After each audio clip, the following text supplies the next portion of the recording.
Good morning. Hey. Okay, here's what's crazy. This room gets fuller and fuller every year. Because I remember like last year, it just seems like in years past, like we've had a lot of open spaces here at the front, but we don't have so much of that anymore. It is great to see all of you. I am super excited. I always am excited for the fall semester to start because I'm such a creature of habit, and I love the routine, and I love getting back into the routine. So, and it feels like this summer went really, really fast. Did it feel that way for you guys? I don't know really what happened, but it just seems like it was just graduation, right? But anyway, I hope you all had a great summer, and it is really great to see everybody back today. So I'm going to go ahead and get started, and I'd like to introduce some new faces, new-ish faces that we have here at the college. And what I'm going to do is, as I introduce everyone, and some of them are, like I said, not necessarily new to you, but maybe in new roles. But as I introduce them, I'd like for them to stand and just kind of wave, and so that you kind of have a face with a name and understand what their function is here at the college. So I'd like to start by introducing Oki Haas. There's Oki, stand up, Oki. Hello, Oki. Oki is our College Director of Human Resources, and she comes to us from Evangel University, where you were there for how long? 18 years. So she's got a long history in higher education, and Oki started in March, I believe. Is that right? And she and I have already worked together, and I can tell you she is just a delight. So I hope that you all get to know her in a good way. So anyway, but she really has. She's been a great addition for us, and I think that you'll really enjoy her. So thank you, Oki.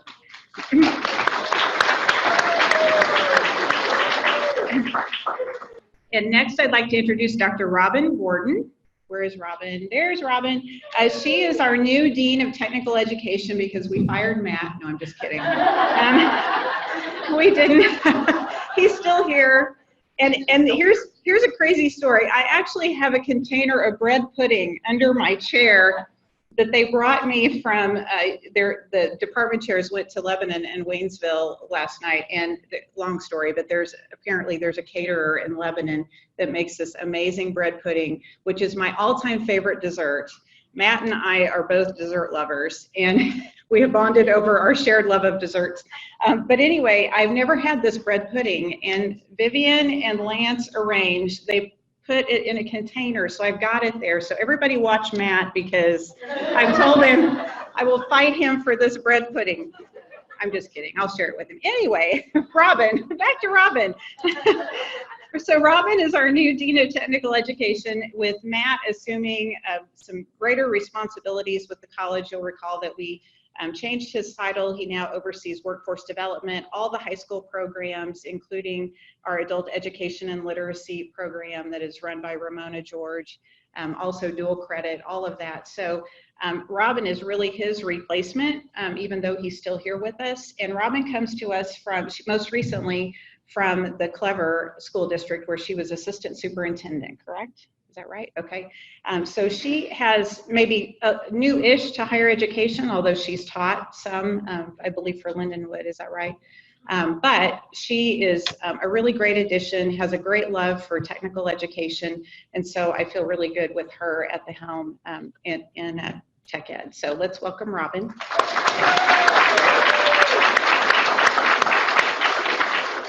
Next is Robert Randolph. Robert here.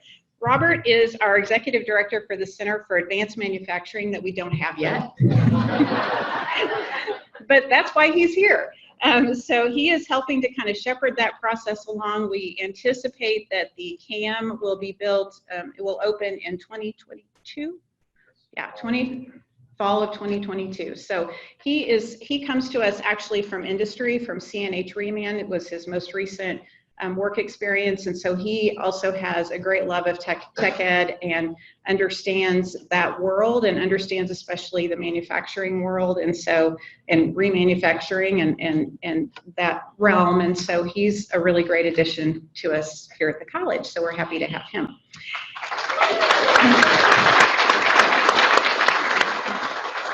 And then we have Maggie Shelton.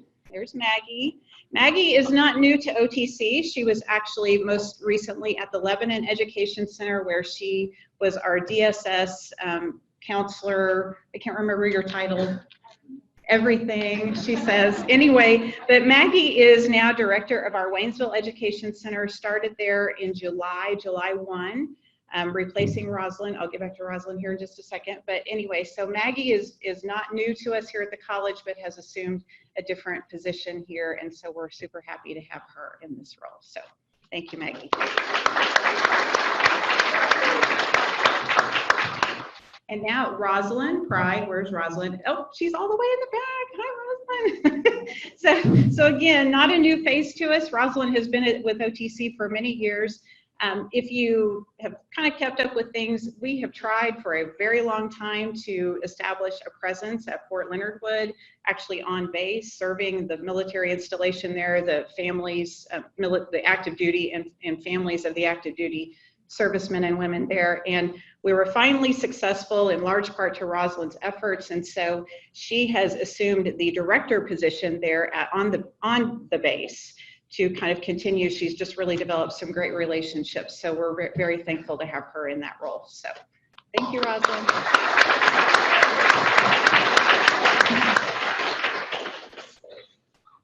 And right on time, a man who needs no introduction, but I will give him one anyway, is our Chancellor, Dr. Hal Higdon, here to provide us with a few updates of things that are going on around the college. Dr. Higdon.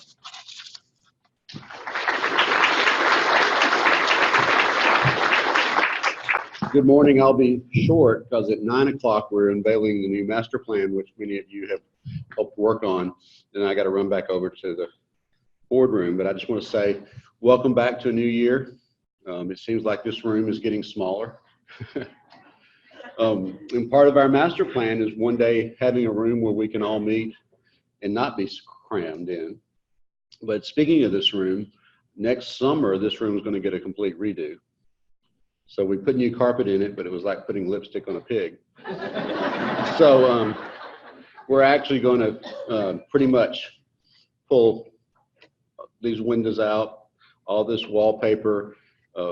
We're going to put new tile floors in the lobby. We're going to really dress up Lincoln Hall, because if you think about it, it's a historic structure that really needs to look great, especially in conjunction is now we're on this heritage trail with Timmons Temple and then what we're doing. So next summer you'll see a lot of work. We've already taken this room off, so you can't use it next year, Tracy, next summer. So I guess we'll all meet in a tent in the parking lot. A lot of exciting things happening right now. Monday, some of you were there with us when we unveiled the new building for the ag program in Richwood Valley and the new greenhouse. Very exciting. Dusty is working obviously right now pretty hard on what's happening in Republic. Steel's up. We got about 40 days of rain that has slowed us down, but our plan is to have the grand opening for the Republic Center the second Monday of August next year, and this spring we'll start hiring. So that's exciting. We have been working this summer on our legislative agenda for the Missouri Community College Association. That was adopted last week. As you know, we did very well in the legislature last year. We got almost $5 million for the Center for Advanced Manufacturing and one-time money. And we got $1.25 million for the Republic Center, but we didn't get any core operating money. So the community colleges have adopted a new funding formula. There's 5 community colleges who are at the bottom of the pile when it comes to funding. There's 7 that are very high. So our request to the legislature next year will be for 75% of new money to go to the bottom 5 and 25% of the money to go to the top 7, which I didn't really think we would ever get to that point, but they agreed to it. We're asking for $30 million to be spread across the 12 community colleges. OTC would get $8.5 million of new money that is year after year after year. I will point out we only get 14 now. So Alan can do the math for you, but that's a lot of money. And it would be a game changer for this institution. Since we've been formed, we were 10 times smaller than St. Louis. and they received a lot more money. We're close to catching St. Louis and Metropolitan. St. Louis gets 46 million a year. Metropolitan gets 33 million a year. We get 14 million a year. So this would take us obviously to over $22 million. What do we want to do with that? There's several things we want to do. One of the things we know that has been lacking for some time due to our staffing is advising. We want to get to the point where we can put navigators in every department to help with the day you put an application in to the day you graduate. You'll have basically a concierge service to help you through. We know the data shows us that community college students need the most help, and we would do that. So that there would be some positions there. We probably need a couple more financial aid people. We need some more faculty. John Fishback tells me constantly that we don't have enough labs. I believe every lab is full all day, every day. So we could be able to do that. And then the other thing we want to do is our first major raise in some time. So we did 2% this year. We've done 1% for several years. I would ask you, as you talk to your legislators, don't mention that we'll give a raise if we get this money, because they don't want you people making more money. They want to keep our teachers poor and subservient. But the truth is we will use a large portion of that to do a major raise. We're also going to raise our minimum wage for clerical entry and for maintenance. We raised maintenance $1.50 an hour this year. We need to do another $1. Cox Hospital now is $12.45 is their new minimum wage. And so we're going to have to do that just to keep up. So a lot of the money will be taken up in personnel. That's what's good about ongoing money, is you can spend that money because you know you're going to have it. The odds of us getting it, I think, are fairly good as long as the economy doesn't tank. So as someone who uses Amazon way too much, I'm going to try to buy more stuff at Target and Walmart and Macy's and Dillard's so we can get the sales tax into the state. But we're meeting with legislators right now to talk about that, but that will be our major agenda item next year. And I think we have a good shot of getting, even if we only get 15 million, we'll still get the majority. OTC is the lowest funded, so we're going to get the most money. And fortunately, we have an OTC alum as Speaker of the House right now. We have a governor from Bolivar, and the budget chair is from Carthage. So I think we've got a really good chance. There's going to be a lot of exciting things going on. As all you know, the parking lot is almost finished north of ITTC. We're going to enjoy that until we decide to take all the parking that it replaced between ITTC and the Information Commons building. Robert Randolph, who, if you haven't met him, you will be is our executive director of CAM. We're meeting with architects daily almost, and we hope to have that project out to bid this time next year. Robert, about 125,000 square feet. So we're going to spend a lot of money, but when we went to the taxpayers for our nickel increase, we promised them three things: a new ag program at Richwood, a Republic Center, and the CAM. Our goal on a 20-year tax is to outperform what we told them. So within 5 years, we will have kept every promise. And some chancellor after me, he or she can go back and get another nickel, because we're still the lowest taxed community in the state. And we really eventually need to be at 30 cents, but that'll be after my time. I did one campaign, it was successful, and I'm done. You can only not sleep for so many years. So I want to say thank you to all of our faculty and our deans and our department chairs. You do a great job. When I go across the state, OTC, even though that we have the name Ozarks Technical Community College, they know us as the finest community college in the state. And to tell you that they're jealous, they are. I'll remind you, we're the only community college in the state who's ever been an Aspen finalist. We're the only community college in the state who's multi-year. If you look at our performance measures, we're the most successful.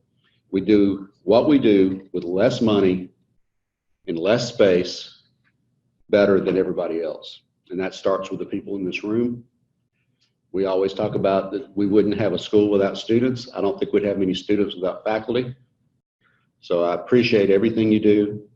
I appreciate your hard work, and I really appreciate you putting up with our deans. I see them all here on the front row, and it's a scary lot, I will tell you.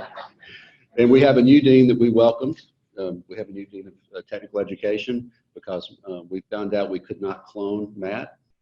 So as workforce development has moved in under Matt, he has got a lot to do.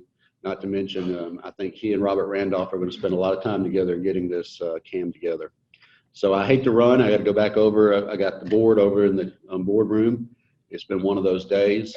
Have a great year. As I always tell you, call, email, write, text, or come by. Very few of you ever do, but you're always welcome. And to our new faculty, I've already welcomed you once, but I want to welcome you again. And I will tell you what I tell everybody. I hope you like who you work with, because nobody ever leaves this place. So if you're in a department and you don't like anybody in your department, you're stuck with them for 20, 25, 30 years. Thank you very much.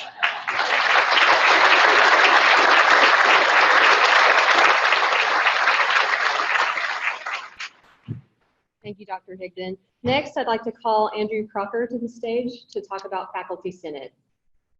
There he is.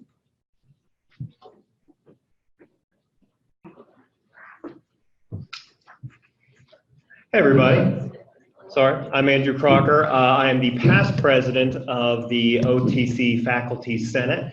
At the tail end of our school year last year, we elected a brand new president, Melissa Whitmer.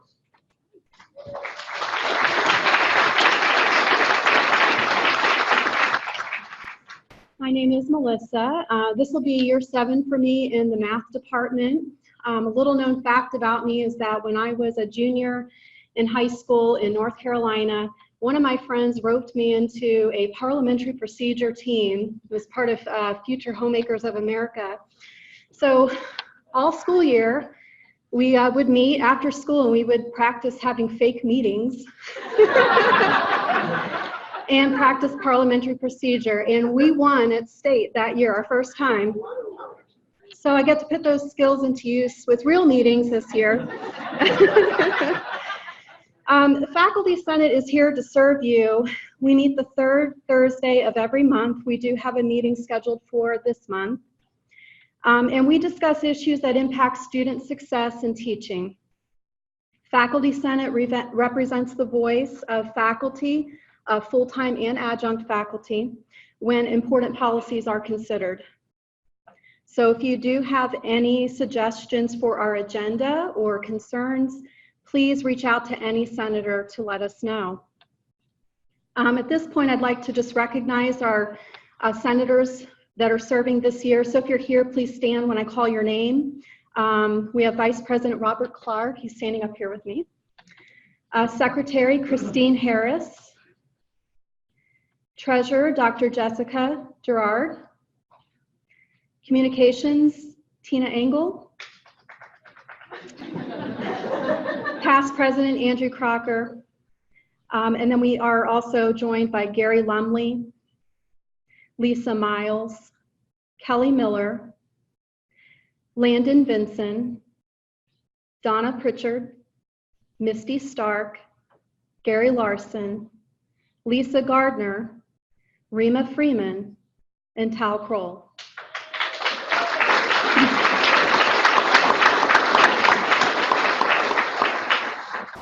For meeting minutes and contact information, the best place to go is to just search the OTC site for Faculty Senate.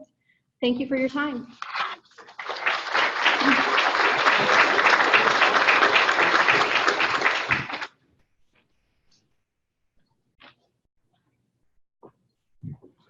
Thank you, Melissa, Andrew, and Robert.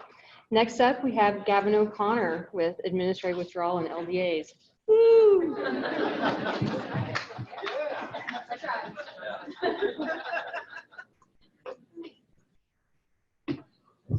All right, howdy.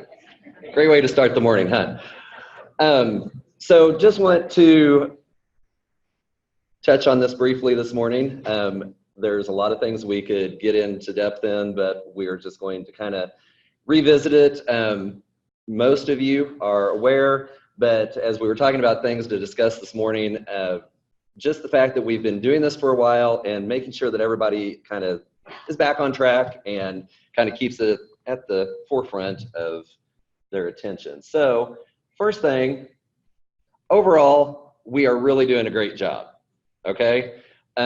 We have a few little hiccups here and there, but as a general rule, compared to where we were 5 years ago especially, we are seeing amazing results with the attendance and administrative withdrawal. So with that then, keep in mind, everybody's doing great, but we can always improve some things. So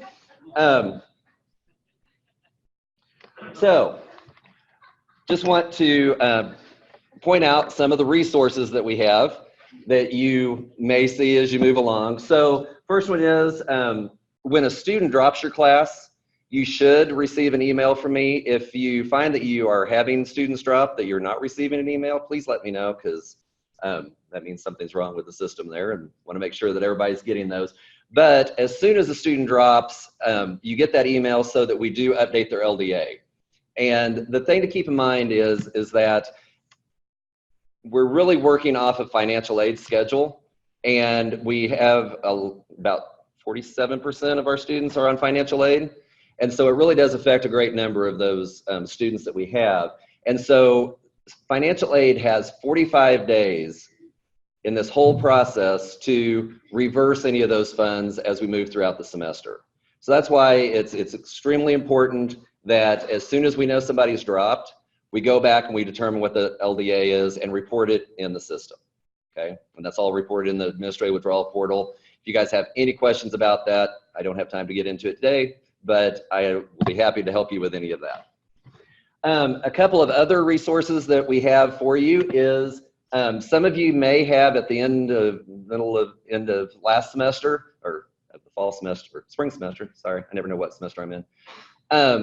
One of the things that we did start, we got together was that if a seated course had attendance in Pinnacle, which we all should, if we didn't see attendance for 14 days or they were absent for 14 days, there was a automated email that was sent out to everybody that had those, just to let you know, just kind of, hey, may not have noticed, but there was this student that had not been in attendance for 14 days. Give you a heads up to go in, check, and make sure that that was right, figure all that out, and then get them administrative withdrawal if possible. Then we do have, and this has just been completed in the last few days, so as we know, there is sometimes some hiccups, so we'll see how it works as we get through. But for online classes, since it's much more difficult, since online isn't actually a I'm present kind of thing, what we're looking at there is they're able to go in and capture if a student hasn't logged in 14 days, which that may not catch everybody in time, but at least it gives us an idea as to what's going on there. So that's another email that you may receive there that, hey, it appears the student hasn't logged in 14 days. So you can go in and check that and make sure that everything's like it should be, okay? So those are some of your resources that we have currently. Okay, when we're looking at withdrawal, in the past, we've kind of talked about that we really want you to work with students. That hasn't changed. However, we do need to be a little bit more diligent in the fact that we are withdrawing them really at that 14-day period. So if you find that a student meets that criterion, then get them withdrawn. Working with them, however, there are some things that you can do. What we really are recommending at this point is get them withdrawn, talk to them, send them emails, see what's going on, get them back. And if it's a seated class, if they do come back to the class, they may not be enrolled that day, but if they do come back to the class, then at that point, re-enroll them and work from that day forward. Online, again, is a little bit more difficult, but best way that we've tried to figure out a few other things, but the best way that we have right now is try and get back in touch with them. If they can email you an assignment, an actual assignment, so the things that we actually consider in attendance, send those to you, get them re-enrolled at that point, and work off of that day forward. Now, the one thing that I do get a lot of questions about, and you probably can't see it because it's down here on the floor, if we get to the roster cleanup, which I'll talk about in a second, and you withdraw the student and mark them as never attend, they are gone from the system. you don't have the ability to re-enroll them. But many times we find that, yes, either there was a mistake, they actually did maybe attend and you didn't catch it, or they've talked to you and you really want to get them back in. That is perfectly fine. If that happens, just email me, let me know who the student is and what class it is, and I can get them re-enrolled, okay? So those are all ways to actually work with them. But again, as you are meeting those 14 days, let's get them out of there, okay? That way we can keep it clean and everything moves forward that way. All right, roster cleanup. Roster cleanup is a critical day, all right? So as I said, it's all kind of based on financial aid. And what we do is we pay financial aid on the fact that a student has at least attended once. And that roster cleanup date, which you'll get many emails from me probably when that's happening. This summer we had a little bit snafu. Hopefully I'll get the dates right.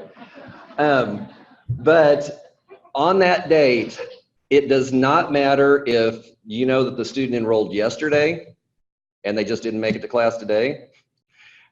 Any of those things, if they have not attended for whatever reason by roster cleanup date, we have to get them out of there, okay?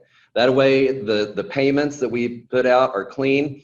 If for whatever reason they did enroll yesterday and they didn't make it today, but they can come next week, and you know that and you work, let's do it just the same. Let's make sure they get there and then we'll re-enroll them, okay?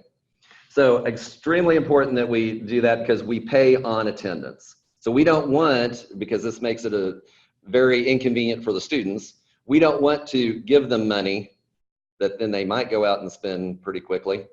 And then we turn around and say, sorry, you owe all that back to us now because they never attended. So never attending is extremely important.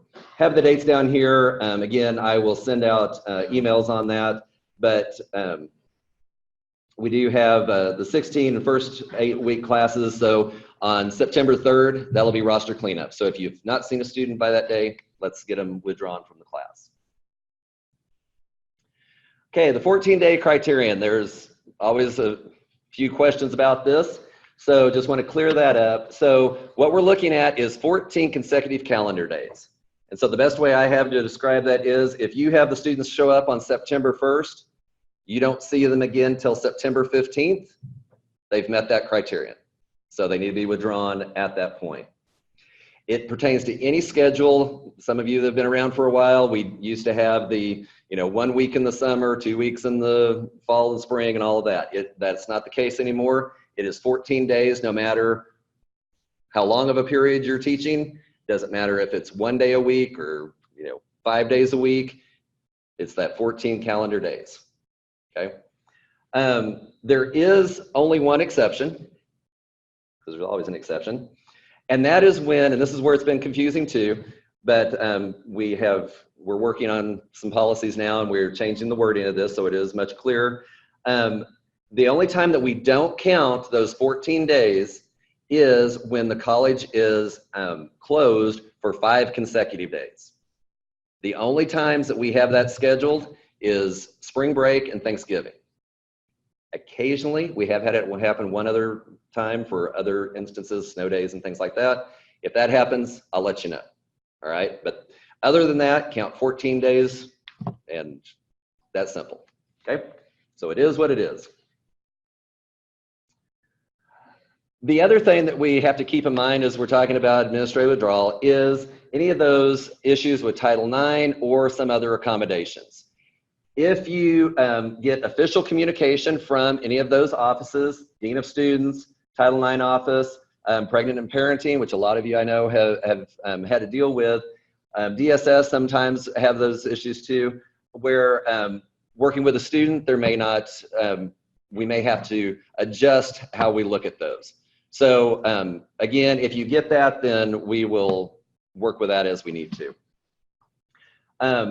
From that office, they will be able to provide some guidance. One of the things that we have seen occasionally too is that those individuals sometimes become the connection for the student to basically the college. So we've asked them to be very clear if they are providing you information about a student, whether it is really a Title IX issue or if it's just letting you know. One of the issues we had recently was I forget which office it was, but they had been working with a student on some of these things. And then the student had a person pass away and they had to go to a funeral out of state. And they let them know about that from that office. And it got a little confusing. The funeral thing really isn't a Title IX issue, okay? So kind of had to work around that. But they know that now, so hopefully they will provide you with very specific information as that goes. The other thing to keep in mind is keep checking, all right? Weekly checking of your attendance is extremely important. Many of you know that there is a report that's generated on Fridays to help the deans get in contact with folks that may be having difficulties maintaining their attendance. So that actually is happening on Friday. But really the bigger one is that financial aid is going to do all their processes usually on Tuesday. And so it's great if, get it cleaned up for the attendance thing and everything's in order. But I would recommend that if you want to set a date to do this, do it on Monday. Then that way everything's cleaned up. When financial aid runs all of their reports and everything to do any reversals, everything's cleaned up, okay? So Mondays is always a good day, but if you want to pick a date any day of the week and keep it within a week, that's great, okay? Keep up the good work. We really are doing amazing jobs on it. Just need to make sure that we keep it, again, at the forefront of our minds as we're working through this. And it's one of those things where as we move through the semester, there's times that I can kind of tell that it kind of drifts away from our main thing that we're doing. Those dates between LDA and dropping become a little bit longer and things like that, which is perfectly understandable. But just please try and keep that out there in front, and you guys are doing a great job. Thank you.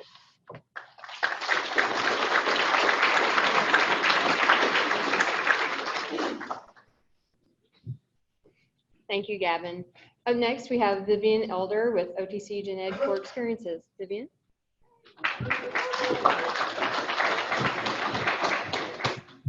Hi, friends.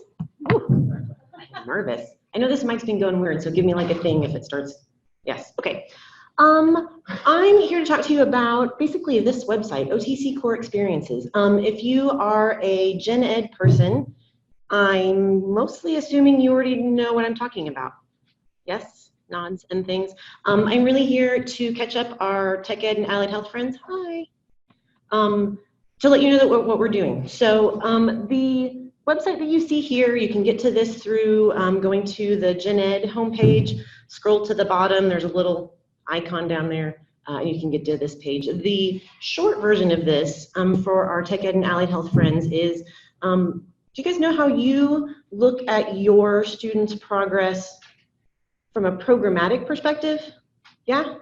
Dental folk, right? Automotive folk, you might not exactly care if someone gets mastery of something in any given class, but you do care very much about after they get through your program, that they have a set of experiences and competencies that you can speak to at the end. Yeah? Your Gen Ed friends haven't always had that. Is that fair to say? Right? If you think about how students experience the Gen Ed classes, we talk about maybe the skills of any given discipline on a course by course basis, and the way we've always done assessment is focusing course by course by course. So when they left my classes, I was darn sure they knew how to use a microscope, right? Fair game. But then there were these kind of broader soft skills, essential skills, pick what kind of word that you want to use, that we hoped we were contributing to. Allied Health and Tech Ed friends, I know you have those in your programs, right? The soft skills, the employability, those sorts of things. From us in the Gen Ed world, we'd always hoped we were contributing to that, but since we didn't really have a program level, right, assessment or a type of thing to look at, in my biology classes, I always had them do a presentation because I thought it was a good idea, right? But it wasn't necessarily something that we had this big picture of why were we doing a presentation, because they were linking to these broader skills. So what the Gen Ed folks and I have been working on since last bacon breakfast, October, yeah, is defining how we could think of Gen Ed as a program, if that makes any sense. The same way you guys in Allied Health and Tech Ed think of your stuff as a program. So we were fortunate, is that the right word? The state set the Core 42 curriculum. Everyone's heard those words now, right? Here's what English 101 is, here's what this is. And so we had done the work in Gen Ed of building the skills of Core 42 into the classes, right? So the state said, here's what a science class should do, so that's what we did. But the Core 42 also came with these, oh, will you scroll a little? Sorry, thank you. These 4 competencies. So the legislation said that by the time someone made it through their 42 hours of Gen Ed, that not only should they have the science skills and the communication skills and the mathematics skills, they should also be skillful in these 4 competencies. And I'm actually darn sure all of our Gen Ed folks were doing this. We just didn't have a way if someone said, hey, how do you know your students can critically think when they're done? I think I would have just had to go, I bet they do, right? Like, I feel pretty confident they do. We actually had an instrument. We have a survey that we give to folks when they pick up their caps and gowns. And there was a question on there asking students how they felt like they had gained skill in these areas, similar areas. So as someone picked up a cap and gown, they took a survey and one question said, during your experience at OTC, how much critical thinking skills do you think you got? Some, a little, some more, lots. Those weren't the words, but you know what I'm saying, yeah? So we had this data from one survey as they picked up their cap and gown to speak to these, but that didn't feel probably like the best time to do it. Does that make sense? How much did, I don't know, check a box, I just want my cap and gown. So the Gen Ed folks and I have been working on a system where we're going to survey students in Gen Ed classes every semester to ask them how their experiences that semester have helped them in these areas. And so I've had some amazing people working with me. We've tweaked, now it's working too loud, sorry. Jeff Johnson is cringing somewhere, sorry. The survey questions aren't, can you value 1 through 5? We're gonna ask them some questions about different skill sets related to valuing, related to higher order thinking. So that's what we're up to in Gen Ed. We're starting it this fall.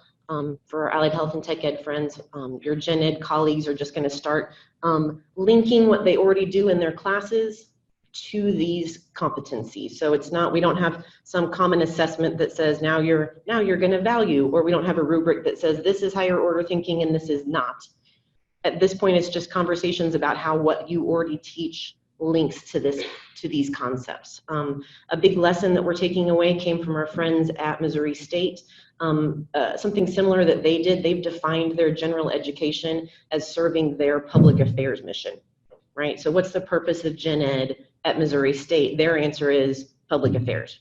And so they started infusing public affairs in their curriculum. They started assessing students on it. And the most interesting part, they asked their students, how did you gain skill in public affairs? And the students are like, nope, I have no idea what you're talking about.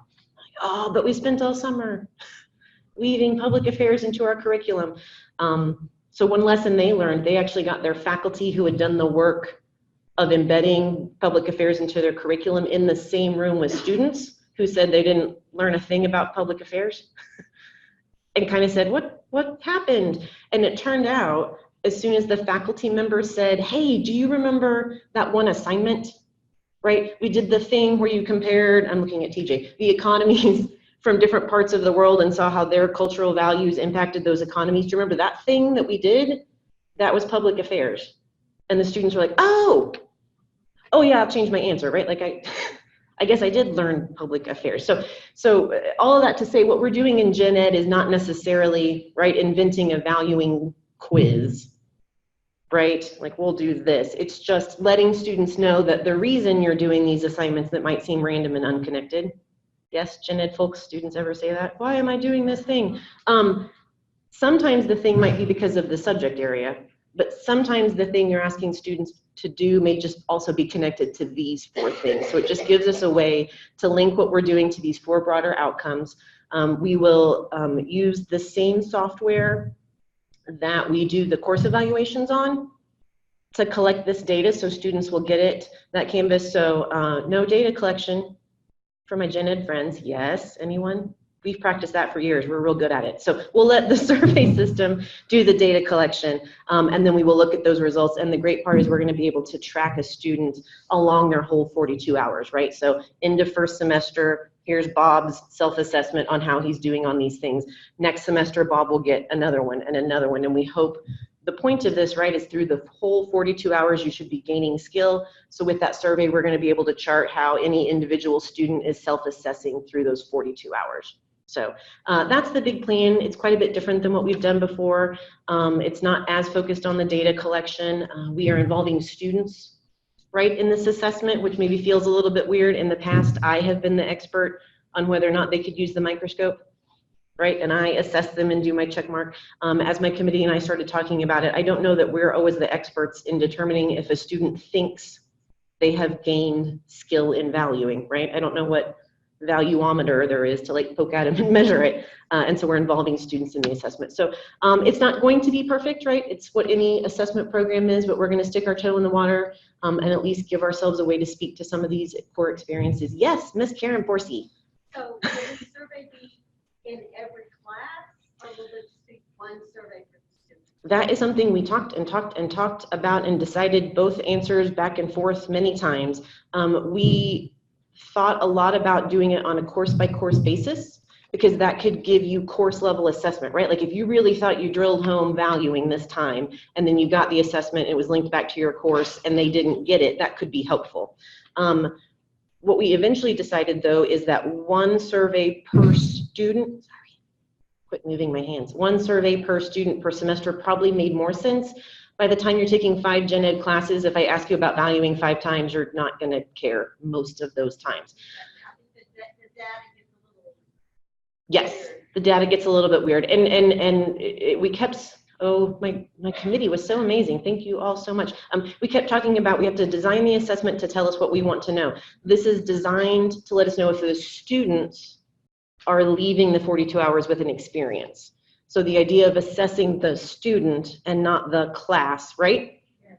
tells us what we want to know. We're assessing the thing that we actually want to address. And so it'll be one survey per student every semester. So it won't necessarily give us that perfect feedback on your exact course. That's what your course assessments are for, but lets you know overall. So I don't know that the data we get the first semester is going to be super duper useful, because it's one snapshot in time. But as semesters start to pile up, 2 years in, if Bob started this semester and his self-assessment of valuing stays flat, now we have a way of talking through the whole gen ed curriculum. What do we need to do to help boost this up? Do we need to be a little more transparent about it? Do we need to introduce a common rubric? I don't know at that point. But so it's until we have a baseline, I don't know that it's going to be super diagnostic yet, but this at least gives us one survey per student per semester.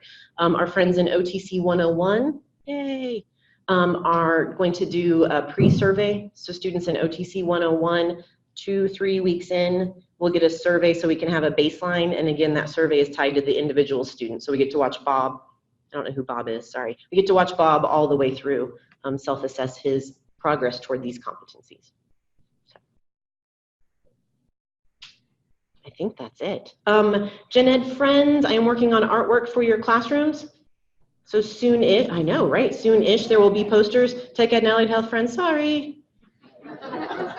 You already have program outcomes and advisory boards to tell you all these things, but part of me telling you this today is if you kind of want to start to get on board and start having these conversations, if these things make sense to you, you are more than welcome to join our party. But we wanted to start because we don't have advisory committees and accreditation standards. So. Cool. All right. Have an amazing semester. Thanks, guys. Oh, guys. Lies. I forgot I didn't say the thing. Also, sessions tomorrow? Yes, 11 to 2, ICE 123C for Gen Ed friends, if you want to come talk core experiences. That was it. Sorry. Thanks.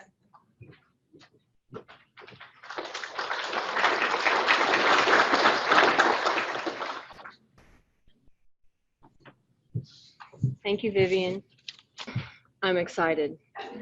I know I'm the picture of composure at this moment, and I'm not even positive you can say y'all in Springfield, but I grew up in Purdy, about an hour south of here, and I went down to Arkansas and I came back saying it, so I'm just going to run with it. I suspect it may have been the Texans, but I cannot prove that. So, welcome. We're happy to have you here this morning, and I have to tell you about the Center for Academic Innovation. It's hard to believe a year ago I was being introduced to you as a new employee here at OTC, and I'm super excited that we are unveiling the Center for the Academic Innovation this month, now, Saturday, now, all month, forever, it's here, yay. For those of you that may not be aware, the creation of the center has combined the services of instructional support, the Idea Lab, and faculty professional development. It serves faculty regardless of career stage, location, or modality. So if you come to IC 104, some of you may not know, we've always served seated and hybrid faculty, not just online, but we're really driving that point home. We also take training and development on the road to our locations, and we're happy to do so, and we'll continue to do more of that. The center is also aligned with the college's strategic plan and is positioned to serve as a one-stop home, faculty support, resources, and services. Over the summer, the center staff have worked hard to launch a new adjunct orientation course that's delivered fully online. That launched August 1st. Also, a new Center for Academic website. Ta-da! We just got this from the folks in web services last week, so we've got some catch up to do, but we're really happy with the way it looks, and we'll be adding content to this thing all throughout the semester and moving forward. We'll be putting up resources, interesting news articles, things related to teaching and learning. We want to make this a 24/7 resource. So if you're thinking late at night, man, how can I make my course better? Right here, we'll have ideas for you there. And we'll be continuing to add content. Also on this website is a shared professional development calendar. We've combined the employee and the faculty development calendar together on this site, so you'll see everything in one place. And I will put out a disclaimer. It is searchable, but especially for our locations, if we don't have any PD on the calendar yet, that location will not appear in the drop-down. It's not that we forgot you existed, we just don't have things loaded.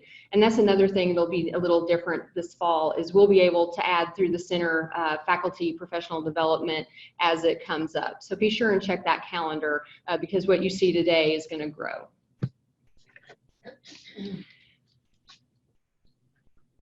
Other things that are happening is we're bringing back the Share Fair this fall, and we're also looking at adding a virtual component to that. So if you are attending a conference, you'll be receiving an email from the Center for Academic Innovation, and we'll be reaching out to you to tell you a little bit more about that as we develop that process throughout the following weeks. And then there's many more great things in educational development on the way. So we're growing things. We worked really hard to get this website launched. We've got the center in place. We've got some cool swag in the back if you haven't seen that yet. And we're still located in IC 104. So you can come there still for all your Canvas needs as well. At this time, I'd like to take a moment to thank several people for their support of OTC's faculty and the Center for Academic Innovation. When I call your name, would you please stand? For commitment to faculty and bringing the vision and resources together to create the center, Dr. McGrady. When I started, she was the first one that said, we want a center for faculty. We want a center for teaching and learning here at OTC. And I'm glad we've got that. So thank you, Dr. McGrady, for your support and vision.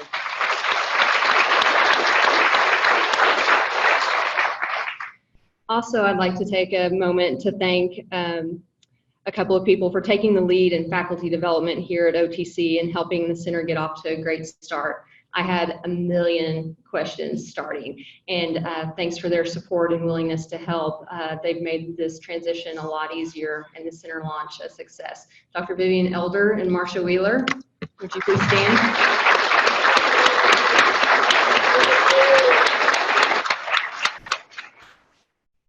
And then for their passion, hard work, and dedication to making amazing and innovative things happen in the center every single day, I'd like to introduce my team. Philip Arnold. Tori Charlet, Jackie Harris, Amy Schneider, Sebastian Savev, Matt Harris, and Steve Snelson. Thank you all. Now, last but not least, for their support, guidance, and dedication to the center and its formation, I'd like to introduce the Faculty Center Advisory Group. So this group is rather large, so please hold your applause till the end, but when I call your name, would you please stand? Denise Baer, Daniela Brink, Martha Chris, Andrew Crocker, Karen Forsey, Art Formanek, Jessica Gerard, Daniel Kopsis, Elaine Kramer, Rebecca Kraus, Jacob Llewellyn, Lisa Marks, Lisa Miles, Angie Miller, Morgan Presley, Janet Sell, Melissa Whitmer, and Philip Arnold. Thank you all.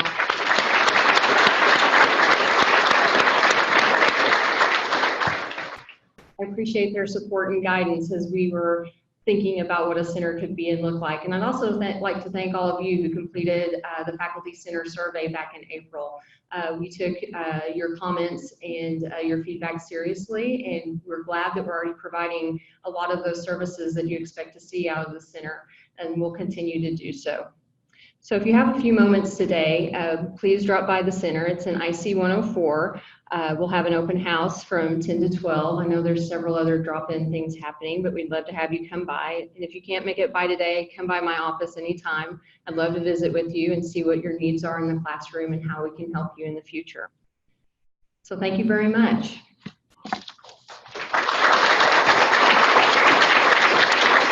Now I'd like to invite Dr. McGrady back to the podium for our closing address.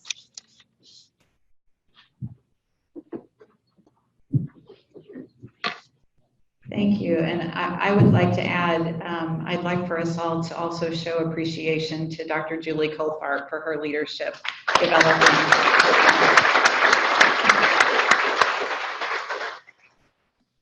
When she started, she, we were kind of talking about the vision for the center, and there were a lot of times she'd ask me a question. I'd be like, I don't know. So she, together with her team and also the faculty advisory group, I think have done a really remarkable job. So thank you for that. Okay, so before we leave to go about our day, I'd like to spend some time discussing the advising redesign project that we have going on here at OTC. Many of you have read the advising proposal. Some of you attended the open forums that we had in the spring and also submitted feedback, and that is very welcome, and I appreciate you doing that. But because this impacts pretty much everybody in this room in some capacity, I think it's important that we focus on this just for a few minutes while we all are here gathered together in the same spot. So my intention is really just to give you a high-level overview of the proposal. This is not at all comprehensive. You can read the proposal, and I'm happy to send it out again. But also, I'd like to share some of the feedback that we did receive as a result of those open forums. So we don't have time for questions today, but rest assured this conversation is continuing throughout the fall semester. I've got plans to visit every division at some point during a division meeting. I've also got plans to visit every campus and center, and so I'll welcome any questions you have either in person at those or via email. So always feel free to contact me with any questions that you have about it. But it is a work in progress. It is an evolving plan. And so it's really important that we continue to, as I said, have a conversation about what this looks like. So what I'd like to do is just start with a little bit of history. And again, this is very high level about how we came to focus on advising. So I'm going to step over here. So this came about as a result of the strategic plan that we created and unveiled last year. And what we found through that process is all the feedback that we got from you all, from staff, from students, from the community, is that advising at OTC is not optimal with the mixed model that we have, where we have some faculty advising going on, a lot of faculty advising going on, and also some staff advising. So as a result of the strategic plan, an advising task force was created that was headed up by Steve Faust, who is, as you know, you get the little emails from him about you know, on your calendar when to email your students, your advisees about things, working over in the academic advising office over in student affairs. So he was the one who headed up the task force created or comprised of faculty and staff. And through several surveys they did of students, you all participated in a survey, staff advisors, a lot of research went into this. This group worked really, really hard to develop this. So that was just some of what they used. And some of the recommendations that came out of it, so the two that are, I think, most important for this group, is to create a proactive advising model. What we do now is very reactive. We wait for them to come to us.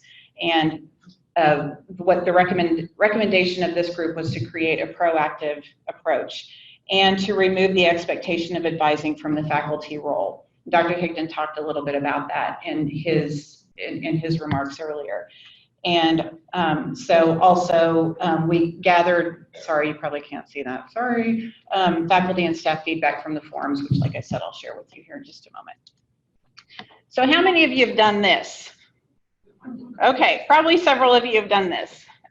So let me just ask, if you're like me, whenever I have done this, I'm super, super grateful for the guy that sits at the back of the boat, right? Because that's your river guide, and he's the one who kind of, he knows the ropes of this thing. He's been down this river lots of times. He's helped a lot of people navigate through it, and he's the one who's going to tell you what to do. He's going to look down the river, he's going to see what the pitfalls are up ahead, and he's going to tell you how to steer and how to move your paddle so that you navigate through, and he saves you from death, basically. So if you use this picture as a metaphor for what we are hoping to accomplish with the new advising model that has been proposed, we're hoping that by hiring folks who, that is their total job, to monitor the progress of every single student. So it's not just about providing them with academic guidance. It's about giving them the guidance that they need for interventions, social issues that they're experiencing, homelessness, hunger, counseling resources. It's about monitoring even you as faculty members. This is very much a team approach. Maybe reporting back to those navigators, hey, I've got this student who's not attending. I don't know what happened. You know, she was here and then she just disappeared. So that's going to be the role of the navigators. So one of the problems that we were trying to solve is that we have a group of students, a large group of undecided students here at OTC who are just absolutely lost in the process. And the reason for that is we don't identify who they are. We have no identifier for that. The solution to that was the exploratory degree. And I'll talk about this a little bit. This came up in the feedback, so I want to clarify what this means. This is not a separate degree from the AA. This is another variation. It's an internal marker that we will use, that AAEXP, to help to identify whenever students apply and they identify as being an undecided student, we now have a bucket to put them in and we can identify who they are. But it's not a separate new degree that we are creating. It's just an internal marker that we can use. Once we identify these students, then we can get to them. We know who they are. We can do interventions such as career exploration, because they don't know what they're doing, better degree alignment, and then also give them a sense of purpose, which we know through research is so important for student success. They've got to know kind of where they're going. That is a big contributor to their completion, is for them to have that path laid out and ahead of them. Another problem is that students need help. They don't even know what to ask. This is something that we heard from them. And by the way, over 4,000 of our students responded to this advising survey. This is a big deal to them. And this is something that they said over and over. Sometimes I don't even know what questions to ask. This is not an easy process. I think sometimes we fool ourselves into thinking that entering OTC is easy. And I know Gavin in particular, he has a daughter starting here this fall, and he's like, it's not easy. So if he thinks it's not easy, you can imagine what somebody who is brand new to higher ed, maybe first generation student, they have no idea what they're doing. They don't even know what to ask at times. So the way to solve that is through divisional navigators, that single point of contact for every student who is going to help them develop a career plan, financial plan, how are they going to pay for this thing, and then academic plans. Referring them to resources where we'll start doing intake surveys on these students so we know what their needs are. And we can identify, kind of like that guide at the back of the boat, we can identify, here are the things that you're going to need to do to navigate this appropriately. And also active monitoring of student progress throughout the semester and making appropriate interventions when they need them. And that's what I was saying earlier about the proactive approach. This is not just a one-time a semester that they're going to come and see their navigator. This is going to be a continual process. It will be the job of these people to be tracking these students, making sure that they are hitting all the marks that they need to hit. We have the problem of over 7,000 degree changes per year. Scott Fiddler said that sometimes he will see the same student change their degree 2 or 3 times in the space of a couple of weeks. They don't know what they're doing. They just don't know. And again, then they don't know to ask. Many of them don't know to ask. So the solution, of course, is that no longer can they just change a degree program.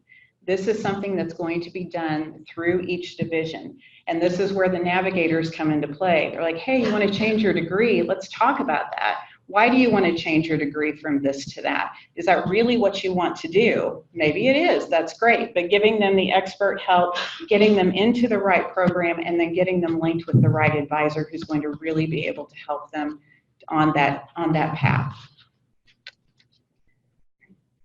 Another problem is that advising at OTC has been inconsistent. I'm not telling you anything you don't know. You've got many people doing it. They have a range of training. Some of them have had very little training, but they are advising according to, and this is one of the complaints that we heard from you all, I don't know HVAC. This is not my area. And so while we've tried to kind of clean that up a little bit, there is still a lot of that going on. And I know you all experience that when you have students come to you and they say they want to be in a certain program that you really have no knowledge of and you really don't know much about. So the solution, again, full-time navigators, but housed in each division, kind of that embedded advisor model. With consistent training, they're given consistent advising steps and also consistent accountability. This is their entire job, and this is what they are measured on. So where we are now, and I know you all feel this way, I know I do, sitting in my office, waiting for them to come. That's where we are. But this is where we want to be. That's the goal of the proposal, is to get us to that point where we are really giving each student that personalized guidance. Now, let me clear up a misconception. You are all going to still serve an important role in the advising process. There's no way, even if we wanted to remove that completely from you, there is no way we could do that. Because you are still going to be doing the things that I know you really enjoy doing. You don't enjoy talking to them necessarily about financial aid, but you do enjoy talking to them about your discipline. You enjoy, that student who approaches you and says, hey, I really love your history class. I think maybe that's what I want to major in. Great. Those are the connections that we want you to keep making, and those are the influences that we want you to keep making. So you can do that through the mentoring process, through providing networking opportunities for those students, maybe connecting them with jobs after they graduate, guiding academic planning once that student really identifies that path that they want to be on, and then also helping the student explore the options within that specific program or discipline. So, you know, so I get a history degree. What are my options with that? What kinds of things can I do? Or maybe I want to be a technical writer. What are the different areas I can work in? What kinds of employment can I expect to get? Those are the ways that you can really help those students and still be majorly involved in their lives. Again, this is just some of the research that the advising task force used in creating the proposal. And so here's some of the feedback that we got. I'll run through this quickly. Whenever we asked about what kinds of, you know, if the expectation for advising is removed from your faculty role, what are some of the things that you feel like that would perhaps free you up to do a little bit more? And some of you gave really, really great feedback. A lot of people talked about discipline-specific classroom and student support, mentoring, workshops on soft skills, which I thought was kind of an interesting idea. So suggestions that you've had for advisors who are serving as those embedded advisors, those navigators, making sure that they have a clear understanding of degree and transfer requirements. I know that was a concern that some of you voiced, is just the idea that, you know, sometimes advisors don't know my program. No, they probably don't, because they have so many, right now the way we're structured, they have so many programs that they have to know. And so they probably don't know the ins and outs, but that's why having divisional navigators can really help in that process, because they can just immerse themselves in those areas. Advisors should be located in the same building as the program. And I think that's something that we can do to some degree. Of course, this has to work for our whole system. So at the centers and campuses that are outside of the Springfield campus.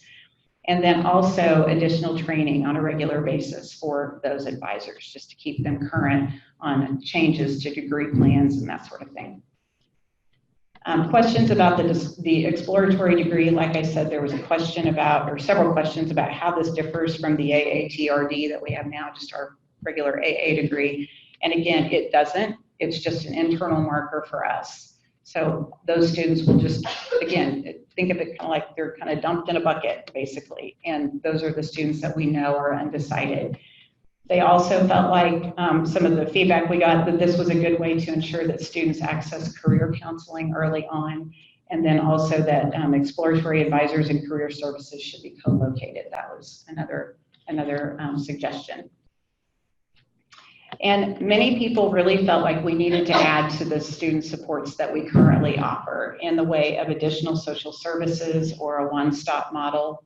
And, you know, there are, it is, I don't know how much of a trend necessarily, but it's not unusual now for colleges and universities to hire social workers to be housed on their campuses. So that's, I think, probably what this suggestion is kind of getting to. Additional emergency funds also being available to students through the foundation and through some of the resources that they have in financial aid as well. And then also making current services available virtually, which we've done. Some counseling now has a virtual service that they offer. So here are the next steps. So right now we're in August. And so, like I said, I will be going to division meetings. I'll be doing campus and center visits. September, November, throughout this fall semester, we'll be developing early implementation plans, developing long-term plans, and then moving on to implementing initial changes in 2020. So this is not, we're not flipping a switch. We're going to have to kind of phase this in over time. But this is the direction that the proposal is wanting us to move, that the task force and all the feedback that we've received, this is kind of, these are our next steps, our timeline. So, as I said, this is an ongoing conversation. We want your feedback. We want to make this the absolute best model, but this is a really substantial and fundamental change from how we have become accustomed to doing business. And so anytime there's change, obviously there are going to be questions. So I look forward to hearing all of those and having your feedback as well. So I'm not going to keep you any longer. I'm going to let you get about your day. And as we close, I just want to reiterate, obviously, I thank you so much for what you do for our students every day. I have said it 1,000 times. You guys are the linchpin in their success. And so I'm deeply grateful to you for that. My door is always open to you, and go have a great fall semester. Thanks.